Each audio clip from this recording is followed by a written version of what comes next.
Hello again, and welcome to Aviation News Talk, where we talk general aviation with relevant news and flying tips for pilots and student pilots to help keep you safe. I'm Max Trescott. I'm the author of several books on the Garmin G1000, 3000, 5000 Perspective, and the 2008 National Flight Instructor of the Year. Today we'll be talking with pilot examiner and math professor Dr. Catherine Cavagnaro about ways to use math to help you fly more safely. And so that you don't miss next week's episode, in whatever app you're listening to us now, just take a moment right now and touch the subscribe or the follow key so that next week's episode is downloaded for free. Last week in episode 255, we talked about the NTSB preliminary report on a Mooney that crashed into a tower on an IFR approach and what might have gone wrong when they loaded the RNAV GPS approach. So if you didn't hear that episode, you may want to check it out at aviationnewstalk.com/255. And this is a listener-supported show, so I invite you, if you haven't done so already, to support the show in one way or another. One way you can do that, if you've learned anything valuable from this show, think about what you might pay for an hour of really good ground instruction, and then sign up to become a member and support the show financially at aviationnewstalk.com/awesome. And when you do, I'll read your name on the show. This week in the news, the NTSB final report is out on an Alaskan mid-air collision. Aircraft values continue to climb, and a helicopter pilot receives jail time for pretending to be an instructor. All this and more, and the news starts now. From planeandpilotmag.com, Soldotna, Alaska fatal midair, NTSB issues final report. The NTSB has issued a safety recommendation as part of its investigation of the July 31st, 2020 mid-air collision over Soldotna, Alaska that killed 7 people aboard the 2 planes, a Piper PA-12 Super Cruiser and a de Havilland DHC-2 Beaver. The cause of the crash, according to the NTSB, was the failure of the 2 pilots to see the other plane and take appropriate evasive action, along with the lack of a requirement for traffic awareness gear that has audible warnings. And from other articles, I learned that the pilot of the PA-12, who was a 63-year-old member of the Alaska House of Representatives, was flying without a medical due to visual deficiencies, and the aircraft registration was invalid. Returning to the article, from the NTSB report, quote, a witness located near the accident site observed the DHC-2 traveling in a westerly direction and the PA-12 traveling in a northerly direction. He stated that the PA-12 impacted the DHC-2 on the left side of the fuselage toward the back of the airplane. After the collision, he observed what he believed to be the DHC-2's left wing separate, and the airplane entered an uncontrolled descending counterclockwise spiral before disappearing from view. Both airplanes sustained substantial damage during the collision and impact with terrain. And also from the NTSB report, quote, to spot the DHC-2, the PA-12 pilot would have to be looking toward the sun. The pilot of the PA-12 was denied medical certification in June 2012, that would have been 8 years before the crash, due to open-angle glaucoma and had severely impaired peripheral vision. Additionally, even in his central vision where acuity was preserved, he very likely had significantly diminished contrast sensitivity, making areas of light and dark appear less distinct and colors less vibrant. This likely impaired his ability to resolve lower contrast features of a visual scene. His severe glaucoma also increased his susceptibility to adverse effects of glare. Given the environmental and geometric conditions of this accident, it's likely that the PA-12 pilot's severe visual impairment reduced his opportunity to identify the Beaver and avert the collision. Going back to the article, the NTSB found that the probable cause of the accident was the failure of both pilots to see and avoid the other airplane. Contributing to the accident were 1. The PA-12 pilot's decision to fly with a known severe vision deficiency that had resulted in denial of his most recent application for medical certification, and 2. The FAA's absence of a requirement for airborne traffic advisory systems with oral alerting among operators who carry passengers for hire. To which I'll add, please consider this: if we are lucky enough to live long enough, we will all eventually lose our medicals, and we should prepare to stop flying an aircraft that require a medical. To continue to fly illegally without a medical is selfish. As you can see, you can end up killing not just yourself, but other people as well.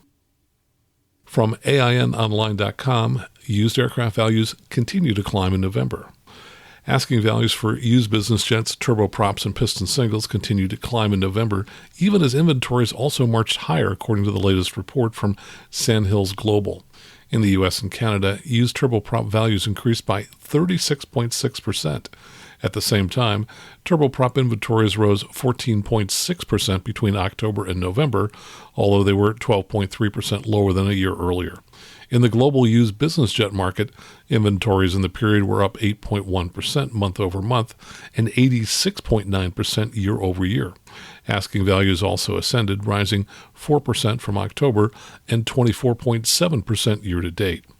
Aircraft with the least gains in asking value were piston singles, which were up just under 1% between October and November and 14.8% from November 2021. Piston single inventory rose 6.5% last month and 64.6% from November 2021. From AOPA.org, Congress moves to eliminate FAA LOTA requirement. A National Defense Authorization Bill, passed by the U.S. House, includes language that will eliminate an FAA policy change made in 2021 that requires pilots and their flight instructors to obtain a letter of deviation authority, or LOTA, to give or receive flight training in experimental aircraft. Disregarding decades of precedent, the FAA changed its tune on flight training and in July 2021 issued a directive requiring certain aircraft owners and flight instructors providing flight training in experimental aircraft to obtain a LOTA in order to conduct flight training. Following its release, nearly 40,000 pilots were grounded overnight. AOPA championed an effort to reverse the FAA directive, and a provision to eliminate the LOTA requirement was included in the final defense authorization bill. The bill is expected to pass the Senate soon and arrive on the President's desk for signature. From FlyingMag.com, Enstrom gets ability to resume helicopter production. Though it's been building parts for months now, Enstrom can now resume the manufacture and delivery of new helicopters under the production certificate granted this week by the FAA. In a ceremony at the FAA's Minneapolis MIDO, that's Manufacturing Inspection District Office, Enstrom's VP of Operation, Doug Smith, received production certificate number 26CE. Included in the authorization is the disposition to manufacture parts for all models of Enstrom helicopters. The milestone marks a coming full circle for the manufacturer, which filed for bankruptcy 11 months ago as it struggled to make money owing to a slumping market during the pandemic. Shuttering its factory doors in January, the company looked like it would end its 64-year run. Help was on its way, however, when Indiana-based entrepreneur Chuck Surak purchased Enstrom's assets in May. He said, "We are on pace to start delivering helicopters this spring, and in fact, the first new Enstroms are already coming down the line." From PalmBeachPost.com, why the county finally gave up its 20-year fight to ban jets at Lantana Airport. The skies and runways are now open again for jets at Lantana Airport. The county's legal skirmish with the FAA over a decades-old jet ban at the airport has come to an end. After spending tens of thousands in legal fees to challenge the FAA, county commissioners decided it was time to move on after staff cautioned that further appeals could result in the loss of millions of dollars in federal aid needed to improve the county's 4 airports, including Palm Beach International. The decision follows an 11th Circuit Court of Appeals ruling that upheld the FAA's position in concluding that the agency was within its rights to order the county to rescind the jet ban. The FAA determined that the county's ban was unreasonable and unjustly discriminatory. Laura Beebe, the county's director of airports, said, quote, "The county has vigorously defended the jet restriction for more than 20 years.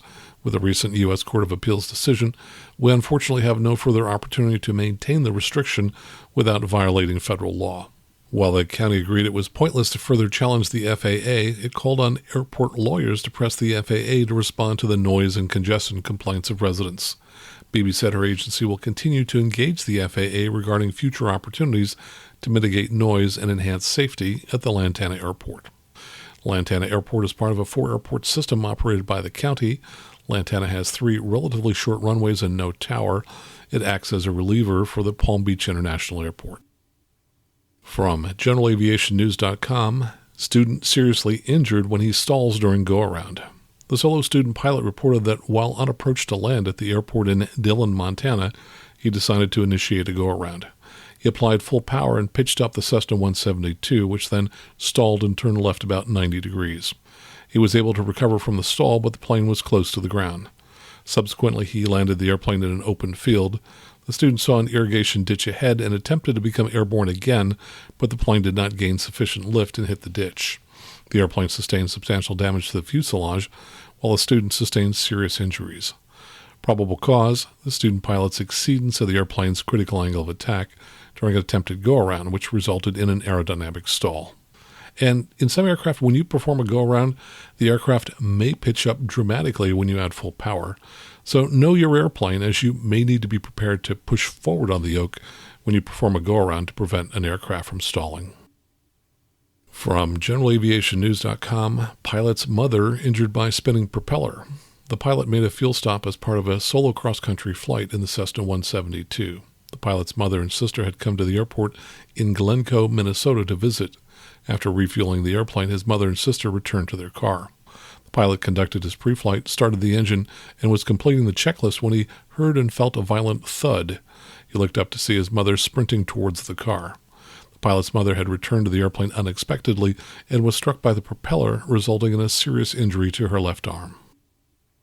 From nypost.com, missing pilot gushed about first solo trip before family died in plane crash.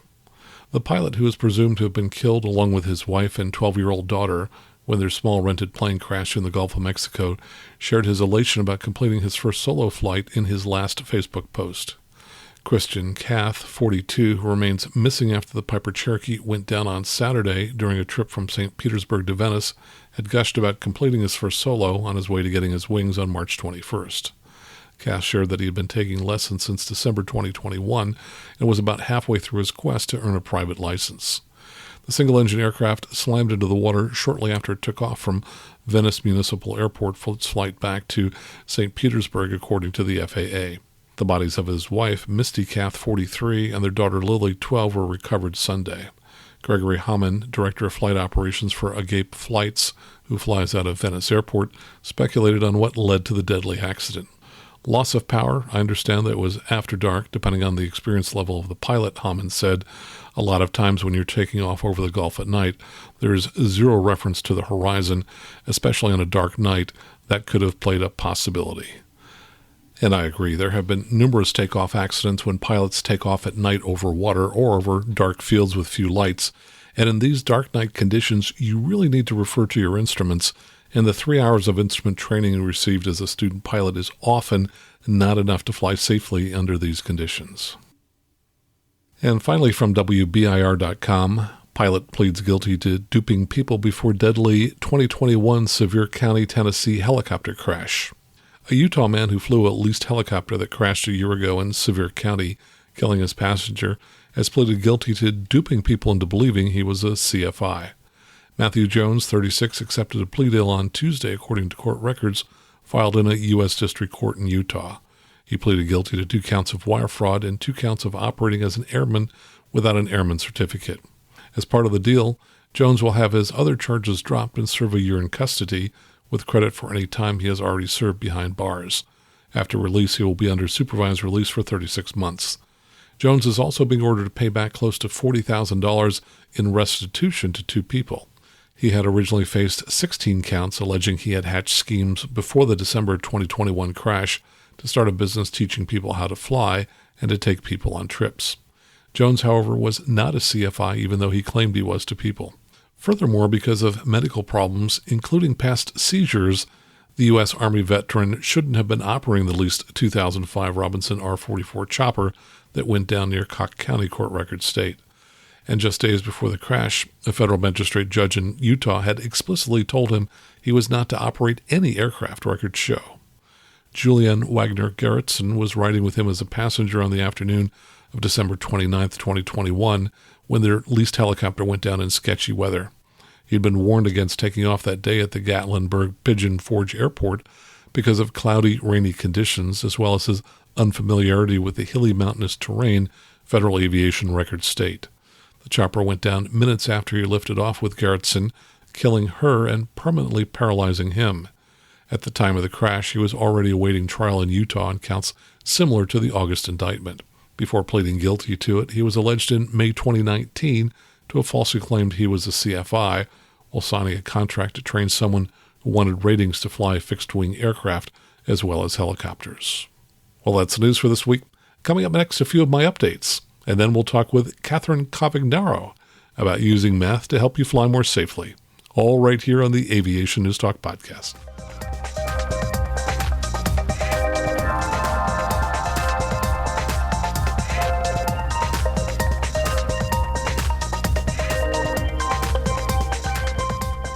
And Merry Christmas and Happy Holidays to you and all of your loved ones. Hope you are enjoying the holidays regardless of how you celebrate. I'm looking forward to a little bit of time off. I hope you are too. And by the way, in a couple of days, look for episode 257, in which we talk about navigating the skies of aging. Now, specifically, we'll talk about the challenges that you and I face as we grow older. Dr. Victor Vogel will be here to discuss that topic, so you won't want to miss it. And stick around for the rest of this show, as in a few minutes I'll tell you how a pilot tried to kill me last week, which fortunately is something that rarely occurs when I'm teaching. Plus, we have a variety of other nuggets I'll be sharing today. But first, some good news. This comes from Mega supporter Tim Crawford. He says, I recently passed my CFII add-on in commercial multi-engine. Per usual, your podcast episode with Jason Blair on the CFII mock check ride could not have been more timely. I appreciate all the work you put into producing these podcasts and Patreon content. I have a lot of interest in specializing my instructional services as I normally fly a complex and high-performance airplane. Have a fantastic holiday and keep the blue side up. And this comes from Kat Emery.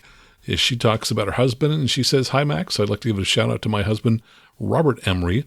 I'm a CFI and longtime listener. I recommend your podcast to all my students, including my husband. He recently passed his private check ride in October. He did all this training while owning and working at 2 businesses, parenting 2 babies, and being a wonderful husband and student pilot.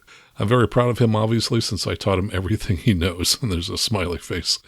Thank you for your podcast. It sparked excellent conversations between us when he was studying, and even now, we enjoy discussing every new episode. So congratulations to you, Robert, and to Kat for your success with your student. And congratulations to Christian Bailey. Now, he passed his CFII and his MEI, so multi-engine instructor, and at the same time got a type rating in a Mustang. Now, when he first told me about this, I thought, P-51 Mustang, that's a pretty odd airplane to get your multi-engine rating or your CFII. He, of course, was talking about the Cessna Citation Mustang. Took me a few minutes to kind of figure that out. It was pretty funny. Anyway, he said it took him 2 full days to do the Mustang type rating, CFII, and MEI. And he says, thank you for your help. So congratulations, Christian. And here's the first nugget I'd like to share. This is something I learned last week that I'd never heard of before. The new 2022 Cirrus SR20 that I teach in, speaking of which, if you ever want any Cirrus instruction in any Cirrus aircraft, including the Vision Jet, please let me know, as I spend almost all of my teaching time in those aircraft. That aircraft is parked on a slight incline. It's parked outside, and there are chains to secure it. And often after we put the chains on, it will roll back slightly, tightening the chains.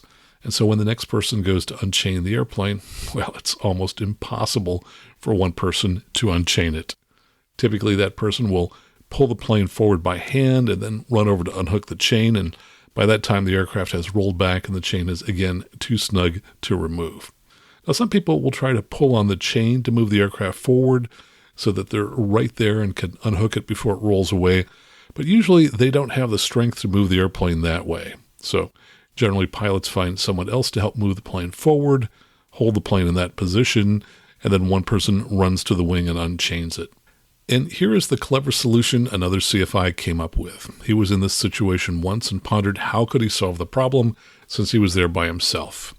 He had a tow bar to pull the plane forward, and he thought, was there a way to use the tow bar to help solve the problem? And here's what he came up with. He used the tow bar to pull the plane forward. Then while holding the plane in position by the prop, he disconnected the tow bar. And then he swung the tow bar around so that it was behind the nose wheel, in essence using the tow bar as a chock. He then walked over and removed the now loosened chain. Very clever solution. So I want to pass that along to you in case you ever find yourself in that situation. And here's a story that first came out from the San Francisco Chronicle. It's called Puppy Story because, hey, at the holiday season, who doesn't like a good puppy story? It says after being abandoned by his owner at SFO earlier this year, Polaris the puppy found a new forever home this month, according to airline and animal shelter officials. Captain William Dale, a United Airlines captain, and his family adopted Polaris and celebrated his homecoming with an adoption party at SFO Airport. William Dale, a United Airlines captain, and his family adopted Polaris and celebrated his homecoming with an adoption party at SFO, according to A news release from United Airlines and SFO SPCA officials. Polaris's owner apparently abandoned him in September because the dog did not have the proper paperwork to remain in the U.S., said United Airlines spokesman Maddie King. And I've read elsewhere that the owner flew in from China and basically gave up the dog, surrendered it there at the airport. The puppy, estimated to be about 6 months old, was then taken to an animal facility at the LAX International Airport to quarantine him for 3 months while United tried to find a solution to keep him in the country. United partnered with the San Francisco SPCA to find Polaris a new home. United's customer service team took on quite a challenge to ensure Polaris would be safe, healthy, and find a loving home. It's a great feeling to see this story come full circle and that Polaris will have a loving home with United Airlines Captain Dale and his family just in time for the holidays, said United's Director of Customer Service. Great story, so I want to share that with you. And this just came in this morning from Brianna, who lives in Colorado. She said, "Hello, Max. The FAA has quietly released a new publication called Aviation Weather Handbook." Now, if that title sounds familiar to you, the FAA has long had a book called Aviation Weather, but this is a new expanded version. She writes, "This handbook consolidates the weather information from the following advisory circulars into one source." And I'm not going to mention the AC numbers, but the titles are Aviation Weather, which is the big book they've always had, Thunderstorms, Clear Air Turbulence Avoidance, Aviation Weather Services, which I'm always recommending to clients, Pilot Wind Shear Guide, and Hazardous Mountain Winds. She says, "I'm sure your listeners and readers would like to know about it. Merry Christmas from Brianna." And I'll include a link to that in the show notes because you can download this entire now larger Aviation Weather Handbook as a free PDF from the FAA website. And I had an email from Ramon Del Villar. He sent me a video which is about how NORAD intercepts enemy aircraft using fighter jets. And the video shows a Cessna 182 being intercepted multiple times by fighter jets. Really fascinating to watch, especially when they start popping off the flares to try to get attention of the pilot. Again, you'll find a link to that in the show notes. And today on Christmas Eve Day, December 24th, ForeFlight has provided a fun little Christmas cheer in the form of notes that have been added onto METARs. So someone pointed this out to me this morning, and they showed a list of METARs in our area. By the way, we've had low visibility, mostly with some smog that's accumulated in the area here. So we've got 3 to 4 mile visibility at neighboring airports. And here's what they've added. At the San Carlos Airport, it says winds calm, 4 mile visibility, mist, and they've written possible smoke, chestnuts roasting. And for Moffett, which is KNUQ Airport, it's 2.5 miles visibility, sky clear, mist, and they say magic reindeer dust. So again, I think this was added by ForeFlight to the METAR in the remarks section. For Livermore, it's 2 mile visibility and sky clear, so you can see visibility is pretty low there. And it says mist, distant shining star. And finally, for San Jose's International Airport, KSJC, winds calm, 3 mile visibility, sky clear, haze, stockings hung in vicinity of chimney. Now, for my home airport of Palo Alto, it just says haze with no special little note. Somebody commented on that when I posted it on Facebook, and I said that's probably because Palo Alto is on the naughty list. I don't know why they should be, but anyway, kind of fun to see what ForeFlight has posted on these weather METARs today. And here's an email from patron supporter Sam Dawson. He says, "Keep up the great work. You had a very informative show. Small nit to pick. Discussing the Mooney crash in Maryland, you said it was below Part 135 and 121 minimums due to ceiling. Under Part 135, 121, visibility is the limiting factor, not ceiling. He said, "I've done a few approaches when the ceiling was below minimums, but visibility met minimums. In some cases, I've gotten in other cases, I missed and diverted. Having said that, we practice this in the simulator every 9 months and do these approaches with a 2-man crew in an aircraft we fly 70-plus hours a month. We are primed to do a go-around if we get to the missed approach point and do not have the runway environment, or at least the approach lights in sight.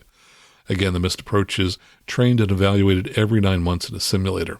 I might have done this approach in a Mooney, but only if I was very proficient versus just current, not just under instruments, but in the specific aircraft and avionics.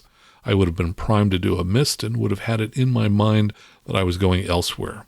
The airplane ahead of the Mooney gave it a shot, but did the right thing, went missed and diverted." Sam, thanks so much for that feedback. Sorry I got that wrong. And thanks too to the numerous other people who sent me notes about that. Now, Sam mentioned one thing, which said we would do a go-around if we did not have the runway environment or at least the approach lights in sight. Here's a rule that instrument pilots may have forgotten, and that is that when you have the approach lights in sight, you're allowed to then descend to 100 feet above the touchdown zone elevation. So, for example, if you're flying an ILS with minimums of 200 feet, you can descend to 100 feet at that point. And that's true even if you were flying, for example, the VOR approach. Say it has minimums of 400 feet, you would then be allowed to descend to 100 feet. Now, as I've mentioned in several past shows, I've had a very heavy flying schedule the last couple of months. And of course, lots of interesting things happen. CFIs sometimes joke about pilots who are trying to kill them, but the reality is that I rarely encounter a situation where I feel a client is putting me in jeopardy. Part of the reason is that instead of flying a wide variety of aircraft, I spend almost all my time in Cirrus aircraft, so usually I'm able to anticipate problems long before we get too deep into them. But I had a private pilot make a huge error last week, which led to a close call. I was flying with a pilot who I had only flown with once before, doing a phase check with him in a Cirrus to see if he was qualified to rent the airplane, and we went to the nearby Reed Hillview Airport to do some landings. When we arrived, we were assigned left traffic on 31 left, and the pilot made a satisfactory landing. As we rolled out, the tower said to hold short of 31 right, and the pilot made a right turn at one of the intersections to exit 31 left and hold short of 31 right. But I was shocked to see that he did not stop at 31 right and began to cross the hold line. Now, I jammed on the brakes and stopped the plane, though at that point the propeller may have been a few inches past the hold line. I turned left to look at the pilot and probably said, "We were told to hold short of 31 right." I was shocked that this happened, as he was a private pilot. But I didn't have long to be shocked, as just a few seconds later a Bonanza flashed by in front of us. He was still on the runway, on the ground, doing about 60 knots, and was just about to rotate. I then realized that had I had my head down writing notes about the landing and not noticed the pilot about to cross the hold short line, that we probably would have had a fatal accident on the runway, and I would have been the first person killed as the plane was coming from my side of the airplane. It was a rather sobering moment. We were then instructed to cross the runway and taxi back to 31 right. We taxied mostly in silence, as I wanted the moment to sink in for the pilot. And rather than go to the hold short line, I had us go to the run-up area where we talked about the incident. The pilot told me that he forgot that the airport had parallel runways, and when he was told to hold short of the runway, he thought that meant for us to taxi all the way back to the beginning of the runway and hold short of the runway there. It had never occurred to me that that instruction, hold short of 31 right, could be interpreted in two different ways. And he was indeed right that it is the same instruction for stopping before crossing the middle of the parallel runway as it was for taxiing all the way back to the beginning of the runway, provided, of course, that we didn't have parallel runways, which we did. But what was most shocking to me was the pilot forgot that we had parallel runways. The only time I'd flown with him before, a week earlier, we'd flown to the same airport, and his instructor had taken him back to the airport between my two flights. So I'm still at a loss as to how a pilot could forget that there were parallel runways at an airport he'd been to 3 times within about a week. Now, there was one other time I was in a somewhat similar situation, though the roles were reversed. A few years ago, I was at the Augustine Airport with a client. It's a small, non-towered airport in the Central Valley with relatively little traffic and few airplanes based on the field. As we reached the hold short line, I believe I was focused on if the side stick was all the way back as we were about to do a soft field takeoff. The pilot announced on the radio he was planning to take off, was just about to cross the hold short line when he slammed on the brakes. As I looked up, I saw a landing steerman flash in front of us. Now, it was a crop duster, I'm guessing, based on the field, and apparently it didn't have a radio, because we never heard any radio calls from it, and it apparently never heard our radio calls. So I was grateful that I had trained the pilot to always look onto the final before pulling onto a runway, something he did this time and something that I had failed to do because I was focused on the side stick position for the soft field takeoff. So one thing you can learn from these two stories is that 2-pilot crews are usually safer than single-pilot operations, and that's because most of the time the second pilot catches any mistakes of the first pilot. But this is also a cautionary tale for all of us who are CFIs, and that is that we must stay alert and not let down our guard, even with experienced pilots. And you need to be especially focused at critical times such as takeoff, climb out, landing, and during some maneuvers such as stall recoveries. For example, for every takeoff, I always have my right hand about a half inch behind the side stick, and I might go through 1,000 takeoffs and never need my hand there. But I'm glad it was there a year ago when the pilot's seat went sliding backwards on takeoff. As the pilot slid back, my hand prevented him from pulling the plane up into a stall. I had a video recorder running at the time, and I later saw that the plane had a maximum pitch up of 14 degrees versus the 10 degrees pitch up we normally would use. The stall horn bleeped for just a second, but I had the plane literally under control in less than a second. All because I forced myself to always have my hand in that position for every takeoff, regardless of how experienced the pilot may be. So if you're a CFI or if you're thinking about becoming one, force yourself to follow procedures such as guarding the yoke for every takeoff. And for sure, every time you get a hold short instruction, be on heightened alert to verify that the pilot complies with that instruction. Now, I also recently flew with a CFI who's seeking teaching privileges in our Diamond DA-42. He performed well in most aspects of the phase check, though he made a surprising mistake while flying the RNAV GPS 29 right approach into the Stockton airport. He had the approach loaded in the Garmin G1000 NXI, and we received vectors onto the approach. However, he had failed to either activate a leg of the approach or activate vectors to final, so as he turned onto the approach, the course pointer on the HSI wasn't providing any useful information for navigating along the approach. So essentially, he had used the moving map to join the approach, which is not the correct way to fly an approach. When he realized his mistake and saw that the course pointer was not providing useful information, he used the direct to key to go direct to the next fix on the approach, which I think was the final approach fix. The problem with doing that is that the direct to key takes you from your present position to the fix, which is not necessarily along the approach course unless you happen to be exactly on the approach course as you complete your direct enter. Now, I fixed his mistake by activating our current leg on the approach, and then he did a direct enter again to the FAF, which created a path that was slightly off the approach and came into the FAF at a slight angle from the final approach course. As we were flying home, I pointed out his mistake, and to his credit, he said, "I screwed up." But he also explained that he didn't want to use the activate vectors to final command, as he thought that wouldn't display all of the relevant waypoints along the final approach course. And that's when I pointed out that while that was true in the past on many older Garmin GPS navigators, it's no longer the case on most newer products and most newer software upgrades. Now, we were flying a 2021 DA-42 with the G1000 NXI, the latest generation of the G1000. The problem that he was referring to was common in older original Garmin 430 and 530 navigators, but it's not a problem in newer versions of the G1000 such as the NXI, or in the Cirrus Perspective and Perspective Plus versions of the G1000.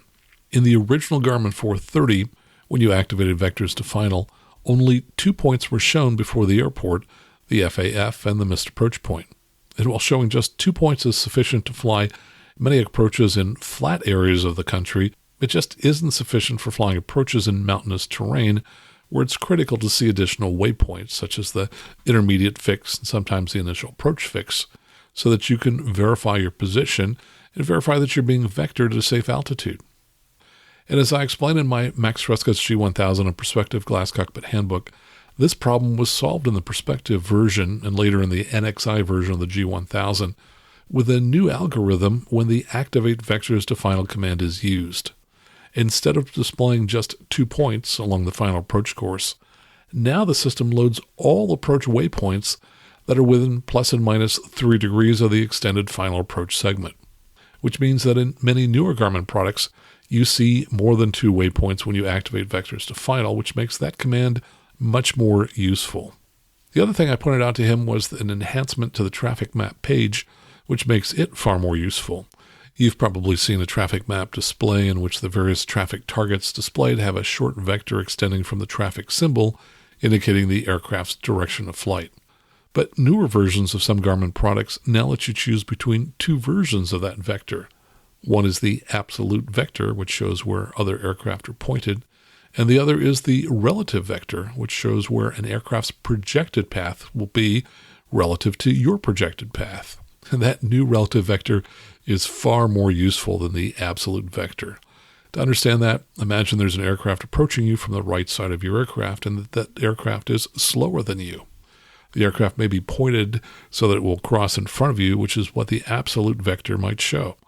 But since it's a slower aircraft, the relative vector might show the aircraft passing behind you. And you can tell from the traffic screen approximately how many miles in front or in back of you the traffic will pass, assuming, of course, you both maintain your current heading and airspeed. Now, the real beauty of the relative vector is that if it crosses directly over your aircraft, you can instantly see that you're on a collision course with another aircraft. Then, to avoid that aircraft, you just have to maneuver so that the green relative vector line crosses at least a mile or two in front of you or in back of you. Or, of course, you could change altitude. So if you're flying a newer Garmin Glass cockpit or navigator, look for this feature, the motion vector, and I recommend that you always fly with the relative traffic vector selected. And here's a message from Christy Pottle. She says, I really enjoy your show and the positive focus on becoming better aviation decision makers every day. I'm a private pilot, instrument rated with just over 500 hours and a member of the 99s. I learned on a Cirrus SR20 in 2018 and now own and fly a Cessna 182 and T206. My 2022 aviation highlight was aerobatic lessons with Patty Wagstaff. And I must say, I've met Patty. She is a really nice lady. As she continues, in 2023, I aim to fly in the Air Race Classic. After that, on the aviation list is crossing paths with Catherine Cavagnaro for some kind of flying experience. Well, Christy, thanks so much for your message, and thank you so much for signing up to become a mega supporter at the $50 a month level here to support the Aviation News Talk podcast. And so at that level, Christy will get access to my online courses, and in a couple months, she'll receive a signed copy of one of my books. Thanks so much for signing up to support the show, and see if you know any of these other people who have signed up in the last 2 weeks to join us to support the show. They include Charlie Heilman. She signed up at the $8 a month level. Joel Moore, $20 a month. James Seeger, $35 a month. Raylan Kitson, she signed up at $20 a month. And finally, Frank Middleton at $20 a month. And of course, at the $20 a month level, those people will get access to my videos that I post on Patreon several times a month. We also had a couple of one-time donors via PayPal. They include Richard Benson, $50. Now, he's a repeat donor. Thanks so much, Richard. And Mike Smith, who donated $75. And Jeffrey Noth, who donated $5.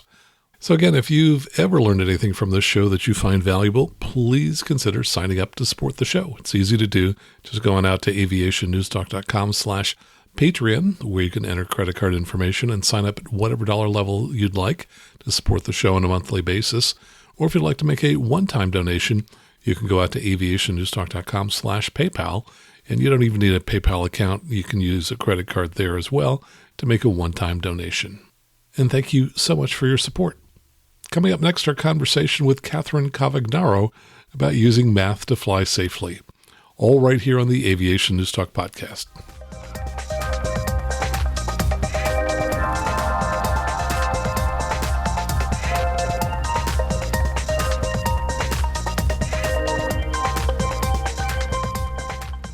And now let me tell you a little bit about Catherine Cavagnaro. She's an expert on spins, aerobatics, and upset recovery, and owns a flight school called Ace Aerobatics School, located at the Sewanee Franklin County Airport, that's KUOS, on the campus of the University of the South. In addition to holding ATP and CFI certificates, she also has a PhD in mathematics. She is a professor of mathematics at the University of the South and is chair of the Department of Mathematics and Computer Science. She's the 2020 National CFI of the Year, and she also serves as a designated pilot examiner. And now here's our conversation with Catherine Cavagnaro. Catherine, welcome back to the show. Great to have you here. It's great to be back, Max. Good to see you. You wrote an article recently for AOPA Pilot about fear of math, and I think a lot of people are worried that math could overwhelm them if they were to try and become a pilot. I'm sure you hear the same question I hear. Do I have to be really good at math to be a pilot? How would you respond to that? Well, that's a great question. And, I think the answer is no, but mathematical models can shed a lot of light on flight situations. So there are some of my favorite equations that they take a little bit, even for a mathematician, to unpack.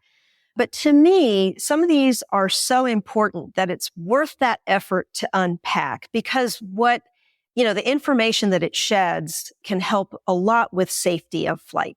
And do you find sometimes that people want us to dumb things down when we're talking about math? Yeah. And, when I was a student pilot, I started to learn to fly after I had gotten tenure at the university. So I was well into my mathematical career. And it really bothered me to see some things dumbed down to the point where they're not even correct anymore. And no, I don't think, our books should have a ton of equations in them. But I am a big fan of sharing, the mathematical insights that we can gain to increase safety. Great. Well, let's jump right into that. Let's talk about things that are proportional, things that have direct relationships with each other. Absolutely. So to say that, say, a quantity A is proportional to another one, B, says that, all things being equal otherwise, if you double one quantity, if you double B, then you double A. So that tells us a lot about how those quantities are related. So as an example, where one quantity is proportional to another one of my favorite formulas, of course, in aviation is the lift formula. And the lift formula tells us, for example, that if you leave everything else the same, that lift is proportional to air density. So if you double your air density, then you double your lift. Or if you cut your air density in half, you cut your lift in half. So for example, by the time we are at, say, around 18,000 feet compared to sea level, everything else staying the same, the lift generated by the airplane is about half what it is at sea level. And same with angle of attack or absolute angle of attack. If you double your angle of attack, then you are doubling your lift. So that shows you the way that those quantities are related. Yes, and certainly as you double the angle of attack, you double the lift up to the point where you stall, right? Right, exactly. All good things have to come to an end, and you're right. At the critical angle of attack, it drops off precipitously after that. Exactly. Probably my favorite proportional relationship relates to Hobbs time. I'm not sure if you've come across this in flying books, but did you know that Hobbs time is directly proportional to money spent? It is indeed, yes. By the way, there is one Trescott exception to that rule, and that is if you can find out a way to disconnect the Hobbs meter.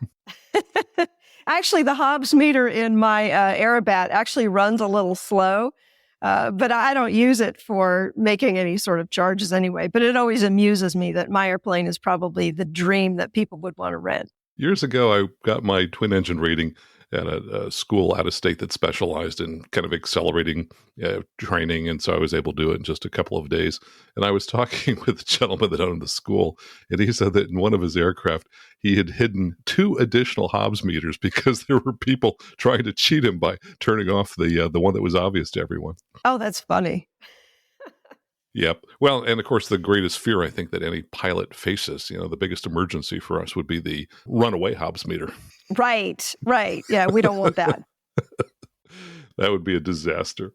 Well, so your article talked about the power of 2 or things that are squared. Let's talk about that. Yeah, so that's a pretty special relationship, and it's a relationship that should get our attention. For example, lift is proportional to the square of velocity. So what that means is when you double your velocity, you're actually quadrupling your lift. So velocity has a profound effect on lift. Or if you say it another way, if you cut your velocity in half, you cut your lift in a quarter. So we should really perk up when we see that one quantity depends on the square of another. And let me just tag on to that because I think this relates directly to what I see most pilots who are leveling off often end up climbing above the altitude that they meant to level off at. So, for example, I'll see them reach the climb altitude, they pull the power immediately and then trim, but the aircraft continues to increase speed. And as it continues to increase speed, you get more lift and it creeps up higher. Better way to go about it would be just to leave that power in as you level off until you get to cruise speed. Then you can just trim once and you'll be done with it. Right. I see the same thing. People are just working too hard by making all of those adjustments when they should just wait for the plane to settle down and then make those trim adjustments. Yeah, another part of the lift equation that's proportional would be drag. Drag is directly proportional to the square of the velocity. It is indeed, yeah, for parasitic drag. So, unfortunately, when we want to go fast, and, I didn't buy my Bonanza to go slow, but in increasing from, say, 155 knots to 165 knots, I'm certainly paying for that, extra bit of airspeed.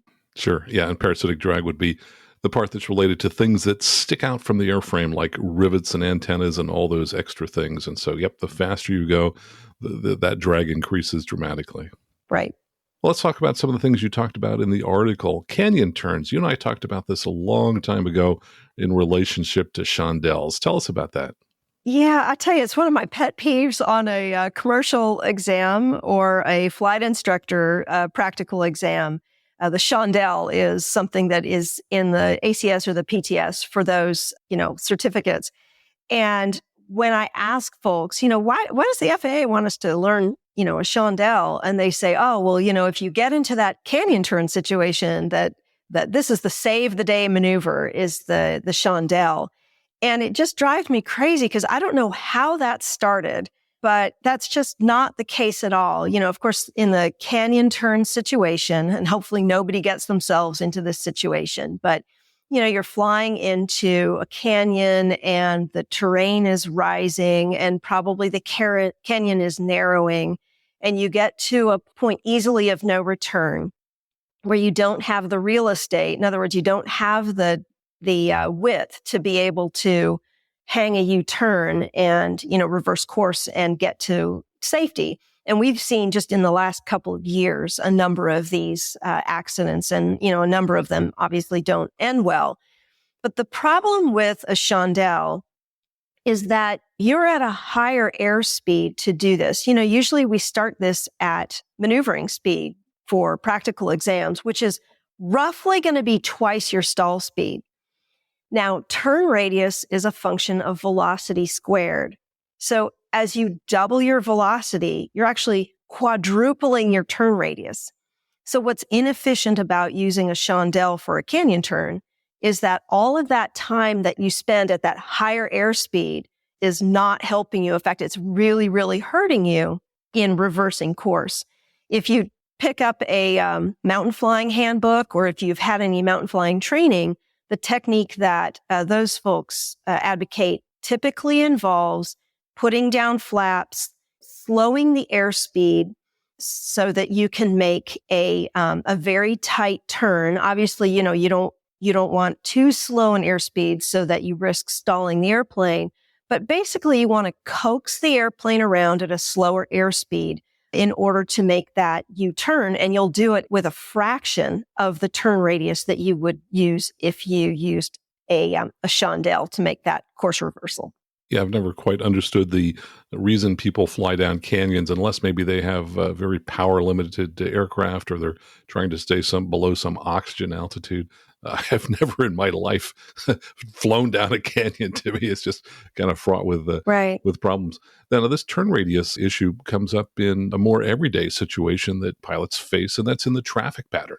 So, for example, I'm often working with people who may have been flying 172s, 182s. Maybe they're making turns to base at 80 knots. We jump into a Cirrus where we're doing 100 knots on downwind and slowing to 90 once we are on the base. And there's a case where, again, turn radius proportional to the square of the speed. If you jump from 90 knots to 100 knots, only a 10% increase in speed, but a 21% increase in turn radius.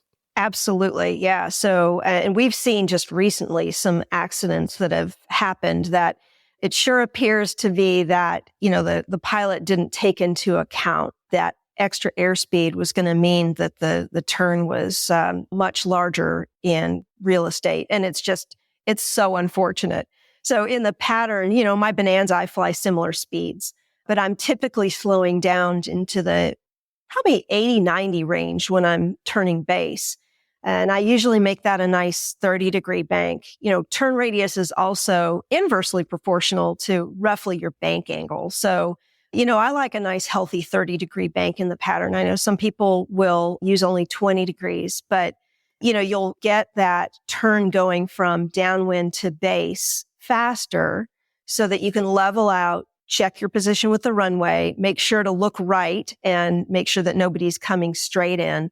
Because if you're in a low wing or a high wing, you're compromised in one of those directions. So I like to roll out on base and make sure that, I don't have any traffic coming in any other direction toward the runway.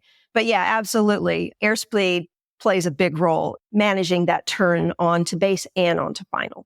And I'm glad you brought up the bank angle issue as well, because I did want to address that. I had someone who did a phase check with another flight instructor recently, and the student was criticized for doing 30-degree bank turns. And I thought, oh boy, we're going to have a conversation with this. Haven't had that conversation with the other instructor yet. But the difference between a 20-degree bank and a 30-degree bank is an increase in the turn radius of 59%. So your turn radius is about 60% larger, which means that when you're flying a downwind, you've got to be basically 60% farther away from the runway. And so I'm guessing that this instructor was thinking about, oh, well, as the bank angle increases, the stall speed increases. And yet the increase is so trivial. And I actually looked it up before we got together here.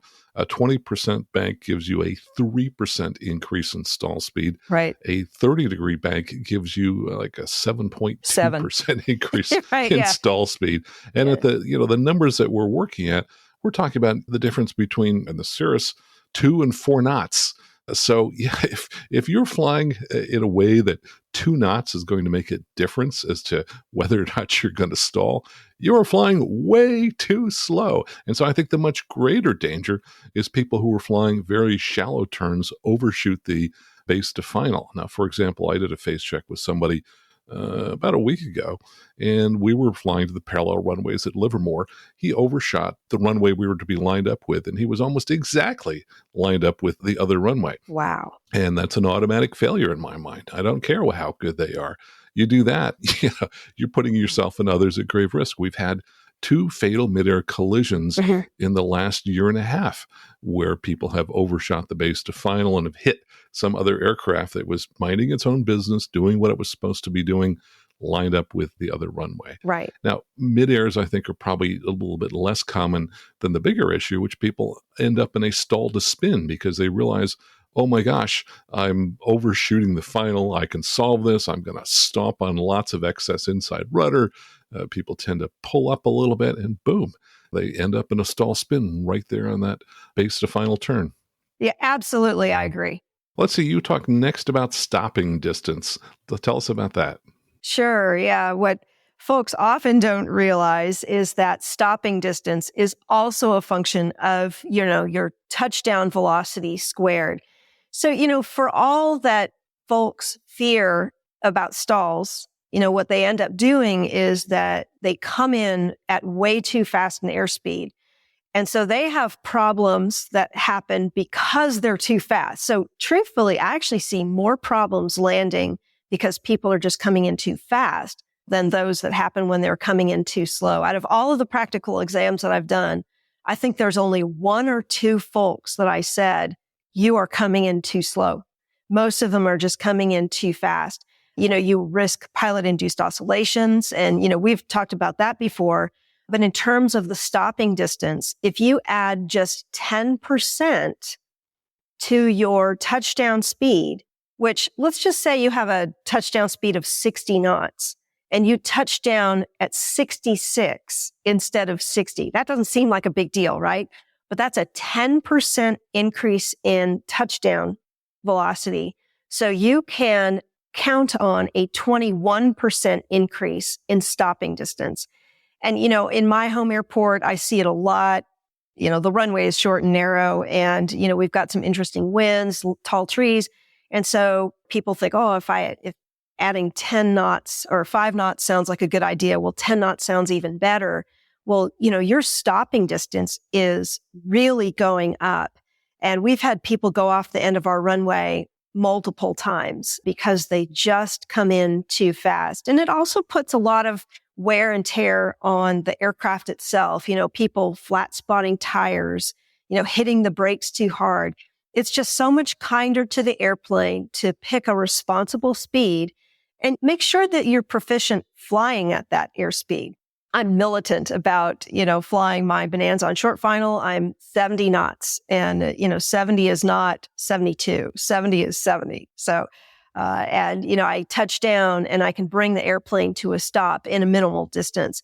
And, even if you don't necessarily care about making the first taxiway or wear and tear on the airplane, I always figure there is going to be a day where my engine lets me down and I have maybe some terrain that involves, the favorable part of it is at a minimum. And I need to be well practiced in bringing my airplane down at a responsible airspeed so that hopefully the event ends well. And so I make sure that every one of my landings is, coming in at an appropriate airspeed. So I'm practicing for that day when maybe I'm not as fortunate. Yeah, and this actually has some serious life and death implications as well. Energy is proportional to the square of the speed. Suppose you're going into a field. Let's say you're in a 172 where the stall speed is, pretty close to 40 knots, depending upon the configuration. If you come in 10 knots fast, now you're 20% faster. So now we're 1.2 squared, 44% higher energy. Well, guess what? That means your body is going to have to dissipate a bigger impact if you hit anything and you don't decelerate nicely across the field. I think a classic example is people who decide to pull the parachute in the Cirrus. That has a very high stall speed. People would probably typically be coming in 70 to 75 knots if they chose to land in a field. But if they're coming down under parachute, they're coming down at 15 knots. Wow. That's a 5-to-1 difference. So that's a 25-to-1 difference in the energy, which basically means if you come down under the parachute, you're going to walk away from it. If you decide to land in a field and you hit something and come to a sudden stop, maybe a fatal event. Right. I'm glad you brought that up because, I think we'd probably say something like survivability is proportional to, or at least inversely proportional maybe to the square of the velocity. So if you do have to go into that group of trees or some less favorable terrain, if you've had an engine failure, then you're going to be much more likely to walk away if you've come in and hit that at a lower airspeed. Yep, no question. Slower is better if you're going to be hitting something. Well, let's talk about eights on pylons. That's a commercial maneuver. Tell us about that. Yeah, this is a fascinating maneuver to me. And one of these days, I'm going to write an article on it because most of the folks that I give check rides to, I'm not sure they completely understand, eights on pylons. And mathematically, it's just delightful. But there's something called a pivotal altitude. If you were, let me back up. To do eights on pylons, you pick two pylons on the ground. They're typically maybe a mile apart, half a mile apart, somewhere in that range.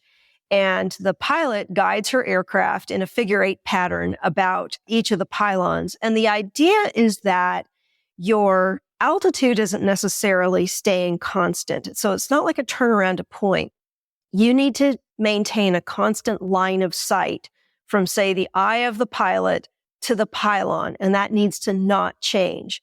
And so mathematically, you could show that, in a no-wind situation, you'd be probably at the same altitude. But your ground speed, what's interesting is as your ground speed goes up, then in order to keep that line of sight, your altitude has to go up. Okay, so conversely, if your airspeed goes down, or your ground speed goes down, then your altitude must go down as well. So for the pivotal altitude, the pilot needs to square the ground speed and divide by 11.26. And that will give the height above the ground that the pilot should fly in feet in order to maintain that constant line of sight with the pylon during the maneuver. But I'm not sure anybody stops to think about how the wind affects this maneuver. For example, let's just say you're in a 172 and you're flying this maneuver at 90-ish knots and there's no wind. You're doing this maneuver a little over 700 feet above the ground. Like, to me, I find that kind of uncomfortable. When I give practical exams, some of those maneuvers need to be done between 600 and 1,000 feet above the ground. And I'm always thrilled when someone chooses closer to 1,000 feet because I like to minimize the time that I have to be that close to the ground. So anyway, back to eights on pylons. Well, so now let's just say that Cessna 172 has 20 knots of headwind at a certain point in the maneuver. suddenly that 70 knots ground speed means you have a pivotal altitude of 434 feet. Unless I'm near an airport taking off or landing, I don't want to be 434 feet above the ground. So that's just plain dangerous. And, think about a Piper Cub in which everything happens at 60 knots. Can you imagine doing that with even within a no-wind situation, that's a little over 300 feet above the ground. So I don't know if people really think about, with much of a wind, you might not want to do these maneuvers. Or if you're going to, then make sure you're doing it at a faster airspeed so that you keep your ground speed at all times above a minimal value. Or if you're going to do it that low, please find a different instructor. I don't want to do it. Exactly. And here's another thing too, is where is terrain, except in the Midwest, right? Where is terrain all the same altitude? So sometimes I've been coming around on these maneuvers and, the pilot is, the candidate is just fixated on that pylon. And here we are going straight toward a cell tower or, a little hill. So I'm a big fan of doing these maneuvers with a lot of care. I think that's true. I think when lower time pilots are focused on maneuvers, they do tend to lose sight of, hey, what's out the window in front of me that I'm heading to? And I've often been the person to say, hey, let's watch out for this, that, or even I've got the controls. Right. We have to actually survive the flight in order for me to write up the temporary certificate. So, that's sort of the low-hanging fruit in terms of safety, is making sure that we avoid other airplanes and obstacles. The examiner has to survive to pass the check ride. That's good. I like that. Well, speaking of surviving, let's talk about gliding after engine failures. Yeah, absolutely. So if you lose your engine, gliding distance is proportional to your altitude. So I'm a big fan. When I travel cross country, I tend to fly at higher altitudes.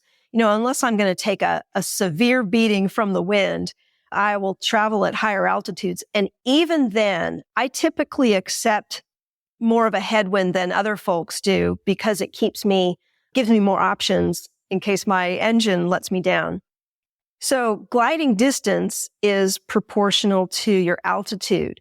But if you think about the area that's accessible to you upon engine failure, and remember, there might be some good terrain that's behind you. So it behooves us to look in all directions to see where the most favorable terrain is.